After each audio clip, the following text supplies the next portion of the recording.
سنت اپنانے کے لیے 10 انگلیوں کا پیٹ لگنا ضروری. فقہا کے اختلاف سے نکلنے کے لیے 3 انگلیوں کا پیٹ کم از کم زمین پہ لگنا چاہیے. کم از کم 3 پاؤں کی انگلیوں کا سجدے کی حالت میں زمین پہ لگنا ضروری ہے. بندہ فقہا اسلام کے اختلاف سے نکل جائے گا. سنت کیا ہے؟ 10 انگلیوں کا پیٹ لگے. اور یہ جو پاؤں کی انگلیوں کی ظاہر سائڈ ہے، یہ والی جو اوپر ہے، یہ یوں قبلہ رخ ہو جائے. جب ہوگی تو پیٹ لگے گا، ورنہ تو قبلہ رخ نہیں ہوتی تو پیٹ ہی نہیں لگے گا. پیٹ نہیں لگے گا تو صحیح معنوں میں اس کا سجدہ نہیں ہوگا. جب سجدہ نہیں ہوگا تو نماز نہیں ہوگی. سجدہ نہیں ہوگا تو نماز نہیں ہوگی. سجدے کی حالت میں مرد کے لیے یہ بھی سنت ہے کہ مرد کا پیٹ اور رانے ایک دوسرے سے جدا ہو. پیٹ کے ساتھ رانے سجدے میں ملی ہوئی نہ ہوں. مرد کے لیے سنت ہے. مرد کے لیے یہ بھی سنت ہے کہ مرد کے جو بازو ہیں، ہاتھ تو زمین پہ رہیں، آپ کے یہ بازو، یہ کلائیاں جو ہیں، یہ زمین پہ نہ لگی ہوئی ہیں. سرکار صلی اللہ علیہ وسلم جب سجدے میں ہوتے، آپ اتنا اپنی کلائیوں کو، بازو کو اٹھا کے رکھتے. احادیث میں آتا ہے کہ اگر بکری کا کوئی چھوٹا بچہ درمیان سے گزرنا چاہتا تو وہ گزر جاتا. درمیان سے گزرنا چاہتا تو وہ گزر جاتا. اب جس مرد نے نماز پڑھتے ہوئے اپنے بازو کو زمین پہ بچھا ڈالا، گو نماز ہو جائے گی لیکن خلاف سنت. نماز کے ثواب کے اندر کمی آئے گی. ثواب کے اندر کیا آئے گی؟ کمی آئے گی. اب جب صحیح معنوں میں سجدے کی حایت ہو گئی، اب کیا کرنا ہے؟ 3 مرتبہ کم از کم سنت کو اپنانے کے لیے سجدے کی تسبیح پڑھے گا. سبحان ربی الاعلی، سبحان ربی ادنا درجہ کیا ہے سنت اپنانے کے لیے؟ 3 کا عدد. اور زیادہ طاق میں جتنا منفرد شخص پڑھتا جائے اتنا ہی زیادہ ثواب ہوتا جائے گا. امام کے لیے 5 سے زیادہ پڑھنے کی اجازت. اب ایک سجدہ ہو گیا، اس کے بعد بیٹھے گا. جب دونوں سجدوں کے درمیان میں بیٹھتے ہیں تو فقہا اسلام اس کو جلسے سے تعبیر کرتے ہیں. اس حالت کو کس نام سے تعبیر کرتے ہیں؟ کہ اب شخص جلسے میں آ گیا. اب جلسے میں ایسے آ کے بیٹھے کہ مکمل اطمینان ہو جائے کہ میرا ہر جوڑ اپنی جگہ پہ پہنچ گیا ہے. بالکل سیدھا ہو کے بیٹھ جائے. بالکل سیدھا ہو کے. بعض بھائی کیا کرتے ہیں؟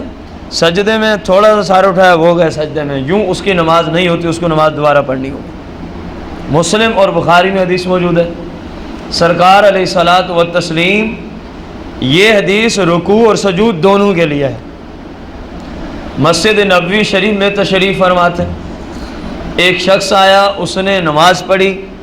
نماز پڑھنے کے بعد آپ کی بارگاہ قدسی میں آیا، عرض کی السلام علیکہ یا رسول اللہ. فرمایا وعلیکہ السلام ارجع فصلی فإنک لم تصلی. فرمایا لوٹ جا، نماز پڑھ، کیونکہ تو نے نماز پڑھی. حالانکہ وہ پڑھ کے ہی آیا ہے. وہ پھر گیا شخص، نماز پڑھی، آیا، السلام علیکہ یا رسول اللہ. فرمایا وعلیکہ السلام ارجع فصلی فإنک لم تصلی. لوٹ جا، تو نے نماز نہیں پڑھی، اس لیے جا کے دوبارہ نماز پڑھ. 3 بار ایسا ہوا. پھر اس شخص نے ہاتھ جوڑ دی، یا رسول اللہ میری سمجھ میں نہیں آ رہا، میں نماز بھی پڑھ کے آتا ہوں اور آپ فرماتے ہیں تو نے نماز پڑھی نہیں. حقیقت یہی ہے جو آپ فرما رہے ہیں، میری کوئی غلطی ہے جس کی مجھے سمجھ نہیں آ رہی. تو سرکار علیہ السلام نے جو مین غلطی اس شخص کو فرمائی وہ یہی تھی کہ فرمایا جب رکوع سے قومے کی حالت میں جاؤ تو سیدھے کھڑا ہوا کرو. جب ایک سجدے سے اٹھو دوسرے سجدے سے پہلے تو بالکل صحیح معنوں میں بیٹھ جایا کرو. یہ شخص کیا کرتا؟ رکوع سے تھوڑا سا سار اٹھاتا سجدے میں، اور ایک سجدے سے تھوڑا سا سار اٹھاتا دوسرے سجدے میں. تو جب اس نے ایسے نماز ادا کی تو سرکار نے کیا فرمایا؟ فإنک لم تصلی، تو نے پڑھی نہیں ہے. ہمارے یہ غلطی کثرت کے ساتھ پائی جاتی ہے. آپ غور کریں، مسلمانوں میں یہ غلطی کثرت کے ساتھ پائی جاتی ہے. حالانکہ سرکار علیہ السلام رحمت للعالمین ہے. اگر کوئی تھوڑی بہتی بھی ہو جانے میں گنجائش ہوتی، یہ نماز واجب الاعادہ نہ ہوتی، تو سرکار اس بندے کو کبھی نہ فرماتے جا دوبارہ نماز پڑھ. کیونکہ احناف کے ہاں یہ نماز واجب الاعادہ ہو جاتی ہے. یہ نماز کیا ہو جاتی ہے؟ واجب الاعادہ. تو جب سرکار علیہ السلام خود حکم دے رہے ہیں کہ اس حالت میں نماز دوبارہ پڑھ، تو آج ایک بندہ کہ خیر ہے اللہ غفور الرحیم ہے. ہمارے مسلمانوں کو جب مسئلہ سمجھایا جائے نا، کوئی نہیں یار اللہ غفور الرحیم ہے، اللہ جبار اور قہار نہیں ہے. غفور الرحیم کی صفت نظر آتی ہے، اس کے جبار اور قہار ہونے کی کوئی صفت نہیں نظر آتی. اللہ عادل ہے، وہ صفت نہیں نظر آتی. اس کا محبوب ہمیں طریقہ بتا کے جائے اور ہم اللہ کے بتائے ہوئے طریقے کے خلاف نماز پڑھیں، پھر کہیں جی وہ بڑا غفور الرحیم ہے. غفور الرحیم واقعی ہے، لیکن جو طریقے دیے ہیں ان کے مطابق چلیں گے تو پھر ہمارے لیے غفور الرحیم ہے. آپ کہیں جی پھر غفور الرحیم ہونے کا معنی ہی کیا ہے؟ تو کیا آپ کیا سمجھتے ہیں جو ہم نماز پڑھتے ہیں اللہ پہ لازم ہو جاتا ہے اس کا اجر دینا؟ یہ مسلمانوں کا یہ عقیدہ نہیں ہے. ہم جو نماز پڑھتے ہیں اللہ پہ کوئی لازم نہیں ہے ہمیں اس کا اجر دے. ہاں وہ غفور الرحیم ہے، اپنی مہربانی کرتے ہوئے، شفقت کرتے ہوئے اپنے بندوں پر مہربان ہے، اس لیے جب کوئی نیکی کا کام یہ کرتے ہیں تو اپنے فضل سے اس کو نیکی عطا فرما دیتا ہے. باقی یہ عقیدہ نہیں ہے جب ہم کوئی نیکی کا کام کریں اس پہ لازم ہو گیا ہمیں نیکی کا ثواب دے، کوئی ضروری نہیں. یہ اپنے فضل سے دیتا ہے، جو اجر دیتا ہے اپنے فضل سے دیتا ہے. تو صحیح معنوں میں جلسے کی حالت میں بیٹھے گا، پھر دوسرے سجدے میں جائے گا، پھر کھڑا ہو جائے گا. اب یہ 4 رکعت والی فرض میں سے کتنی رکعتیں ہو گئیں؟ 1 رکعت ہوئی ہے فقط. اب دوسری رکعت کے لیے جیسے ہی کھڑا ہوا تو جب سجدے سے کھڑا ہونا ہے تو اب کیا حالت ہوگی؟ ابھی تو سجدے میں جانے کی حالت آپ نے بیان کی ہے نا کہ پہلے کیا لگیں گے، بعد میں، بعد میں، بعد میں. تو اس کا آسان سا طریقہ ہے، جب آپ نے واپسی آنا ہے نا بالکل اس کے برعکس کر دینا. جو چیز سب سے آخر میں لگی تھی وہ سب سے پہلے اٹھے گی، اور جو سب سے پہلے لگی تھی زمین پہ سجدے میں جاتے ہوئے وہ سب سے، دیکھیں سب سے پہلے کیا لگے تھے سجدے میں جاتے ہوئے، اور جب آپ اٹھتے ہیں تو سب سے آخر میں. سنت طریقہ بتا رہا ہوں. آپ کہیں جی میں تو اس طرح اٹھتا ہوں کہ سب سے آخر میں تو میرے ہاتھ زمین سے اٹھتے ہیں، تو یہ طریقہ آپ نے خلاف سنت اپنا رکھا ہے. ہاں اگر کوئی کمزور ہے، ضعیف ہے، بزرگ آدمی ہے تو اس کو ہاتھوں کا زمین سے آسرا لیتے ہوئے کھڑے ہونے کی اجازت ہے. آپ کو اجازت نہیں ہے، نہ مجھے اجازت ہے، کیونکہ الحمدللہ ہم صحت مند ہیں، تندرست ہیں، ہم اپنے گھٹنوں پر ہاتھ رکھتے ہوئے کھڑے ہو سکتے ہیں. تو جو کھڑا ہو سکتا ہے وہ زمین کا آسرا لے کے کھڑا ہوگا، نماز ہو جائے گی، لیکن خلاف سنت، لیکن خلاف. تو جب اللہ نے ہمیں صحت دی ہے تو اپنی نماز کو سرکار علیہ السلام کی نماز کے مطابق ہی کیوں نہ ادا کریں.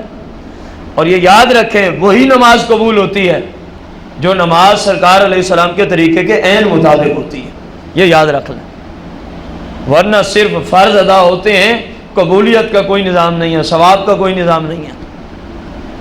بس اتنا ہوگا کہ فرض سرے سے اتر گیا تو کیا فائدہ؟ ایک بندہ آیا بھی ہے، پتہ بھی ہے طریقے کا، ثواب سے محروم رہے، تو کیا یہ کوئی عقل مندی ہے؟ تو ہم اپنے آقا کریم کے طریقے کے مطابق ہی کوشش کر کے نماز پڑھیں. تو اب سب سے پہلے سجدے سے اٹھتے ہوئے کیا اٹھے گی؟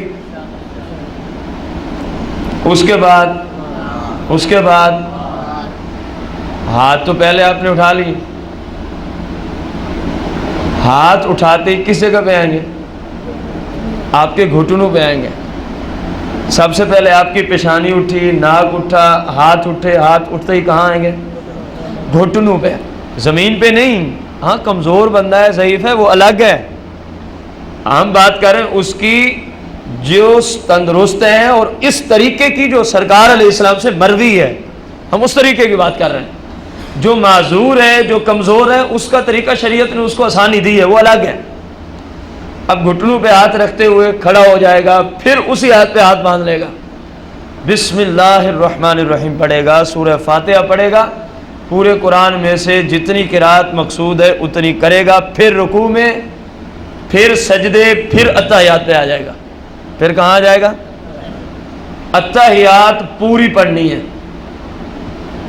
اتحیات فرضوں کی دوسری رکعت پہ جب آپ بیٹھتے ہیں پہلے قاعدے پہ تو اتحیات کتنی پڑھیں گے؟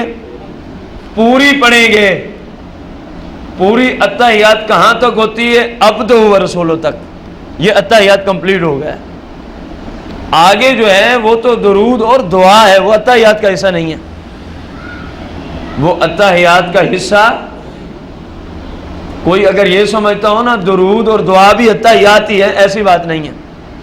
اتحیات ہے، اتحیات للہ والصلوات سے لے کر کہاں تک؟ عبدہ و رسولوں تک، عبدہ و رسولوں تک پڑھنا ہے۔ اب جب اتحیات میں بیٹھنا ہے تو بیٹھنے کی حالت کیا ہو؟ مرد کے لیے مسئلہ ہے، بیٹھنے کی حالت کیا ہوگی؟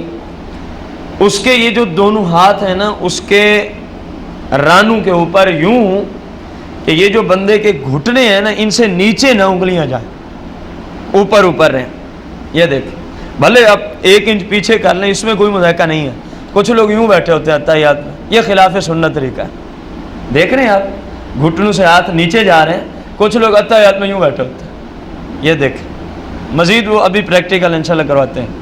تو یہ طریقہ خلاف سنت ہے، آپ کی انگلیاں گھٹنوں کے اوپر ہوں، نیچے نہ جائیں، یوں بالکل سیدھی، اور اپنی عام حالت میں ہوں، نہ بالکل بند کریں نہ بالکل کشادہ کریں، جو نارمل حالت میں بندے کے ہاتھ ہوتے ہیں انگلیاں اس حالت میں رکھیں۔ یہ تو حالت ہو گئی آپ کے ہاتھوں کی انگلیوں کی۔ اب آ گیا پاؤں کا مسئلہ، اب آ گیا پاؤں کا مسئلہ۔ سجدے میں کون سا پاؤں ہم نے بچھانا ہوتا ہے اور کس پاؤں کی انگلیوں پر یوں قبلہ رخ کر کے اس کے اوپر بیٹھنا ہوتا ہے؟ دایاں پاؤں۔ وہ بایاں پاؤں بچھا دے گا اور دائیں پاؤں کی انگلیاں جس طرح سجدے کی حالت میں ہوتے ہیں اس کی ایڑی کے اوپر یہ ٹیک لگا کے بیٹھ جائے گا، ایڑی کے اوپر ٹیک لگا کے بیٹھ جائے گا۔ عبد الرسول پڑھتے ہی پھر یہ فرض کی تیسری رکعت کی طرف کھڑا ہو جائے گا۔ اب یاد رکھیں فرض کی تیسری اور چوتھی رکعت میں فقط بسم اللہ الرحمن الرحیم اور سورہ فاتحہ پڑھنی ہے، بس۔ یہ فرض نماز کا جو بندہ الگ پڑھ رہا ہے اس کا طریقہ کمپلیٹ ہو گیا۔ بقایا تو وہی رکوع و سجود ہے۔ آخری رکعت میں جا کے اتحیات، عبد الرسول کے بعد درود شریف، کوئی دعا پڑھے گا جس کا ذکر قرآن میں ہے یا حدیث میں ہے۔ رب اجعلنی کا پڑھنا کوئی فرض واجب نہیں ہے، کوئی دعا جس کا ذکر قرآن میں ہو یا حدیث میں ہو آپ اس کی جگہ پڑھ سکتے ہیں، آپ اس کی جگہ پڑھ سکتے ہیں۔ ہاں اگر اور نہیں آتی تو اسی کو پڑھ لیں۔ آپ کی اتحیات، درود شریف، دعا، اس کے بعد سلام۔ اب آ جائیں پھر ایک طرف فرض نماز کی قرات کی طرف۔ پہلی رکعت میں کیا کیا پڑھنا ہے فرض نماز کے اندر؟ اب آپ نے دہرانا ہے، بولے نا یار، میں بھی تو بول رہا ہوں، اگر آپ کو روزہ تو مجھے بھی روزہ ہی ہے۔ سب سے پہلے فرض کی پہلی رکعت شروع ہوئی ہے، تکبیر تحریمہ کے بعد قرات پڑھنے کے اعتبار سے ہم بات کریں۔ اس کے بعد جو نہیں بول رہے وہ بھی بول رہے، کچھ نہیں ہوتا۔ اس کے بعد تسمیہ، اس کے بعد سورہ فاتحہ، اس کے بعد صرف قرات پہ کلام ہے۔ اب فرض کی دوسری رکعت میں ہم کھڑے ہو گئے تو سب سے پہلے کیا پڑھیں گے؟ تسمیہ شریف۔ اس کے بعد فرض کی 2 رکعتیں پوری ہو گئیں۔ اب فرض کی تیسری رکعت میں ہم آ گئے تو سب سے پہلے اس کے بعد کچھ پڑھیں گے، اس کے بعد رکوع میں چلے جائیں گے، اس کے بعد کیا کریں گے؟ فرض کی چوتھی رکعت آ گئی، سب سے پہلے اس کے بعد یہ فرض کی 4 رکعت پڑھنے کا طریقہ ہے۔ 2 رکعت ہیں فرض کی تو اس کا طریقہ بیچ میں ہی آ گیا۔ 3 رکعت جیسے کہ مغرب میں آتی ہیں تو اس کا طریقہ بھی گویا فرض نماز کا طریقہ مکمل ہو گیا۔ اب آپ آ جائیں واجب نماز کی طرف، جیسے کہ وتر کی نماز جو روزانہ ہم پڑھتے ہیں۔ وتر کی نماز جو روزانہ ہم پہلی 2 رکعتوں کا مین ون یہی طریقہ ہے جو فرض کی 2 رکعتوں کا ہے۔ تیسری رکعت جو وتر کی ہے اس میں آپ نے جب کھڑے ہونا ہے تو سب سے پہلے کیا پڑھنا ہے؟ بسم اللہ الرحمن الرحیم، تسمیہ شریف، سب سے پہلے کیا پڑھنا ہے؟ اس کے بعد سورہ فاتحہ، اس کے بعد کوئی قرآن شریف میں سے جو سورت آپ کو آتی ہے یا کوئی ایک بڑی آیت یا جتنا میسر ہو یا جتنا، اس کے بعد کیا کریں گے؟ اللہ اکبر کہیں گے۔ وتر کی بات